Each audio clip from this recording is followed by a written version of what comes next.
Hello guys, welcome back to our YouTube channel. तर guys माझं आवरल्यानंतर थोडंसं कॅमेऱ्यासमोर फ्लेक्स केलं आणि त्यानंतर मला रील शूट करायची होती. ट्रान्झिशन ट्रेंडिंग आहे ती, सो ती रील शूट करत होती मी. रील वगैरे शूट करून झाली आणि त्यानंतर मला नेक्स्ट ट्रान्झिशनसाठी मी माझ्या हेअरची स्ट्रेटनिंग वगैरे करून घेतली. मस्तपैकी स्ट्रेटनिंग वगैरे करून झाली आणि त्यानंतर मी आणि माझी 2 नंबरची दीदी आम्ही निघालो होतो शॉपमध्ये.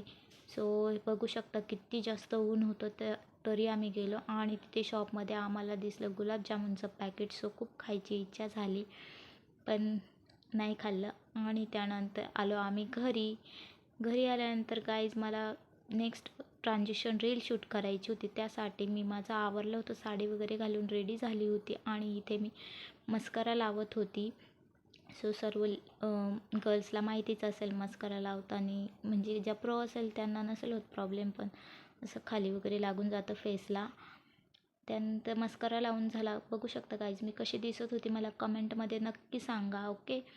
त्यानंतर रील्स वगैरे शूट करून झाल्या आणि थोडंसं मी इथे आराम वगैरे झाला आणि खाली गेली. इथे माझ्या मोठ्या दीदीचं चालू होतं पुरण करायचं काम. सो त्यानंतर माझी मोठी दीदी आणि मी गेलो होळीला नैवेद्य दाखवायला. तिथे नैवेद्य वगैरे दाखवला आम्ही दोघींनी मिळून, पाणी वगैरे दाखवलं होळीला. सो गाईज तुम्हाला सर्वांना होळीच्या खूप खूप शुभेच्छा. तर गाईज तुम्हाला कसा वाटला आजचा मिनी व्लॉग तुम्ही कमेंटमध्ये नक्की सांगा. आपल्या चॅनलला लाईक करा आणि सबस्क्राईब करायला विसरू नका. Bye guys, take care.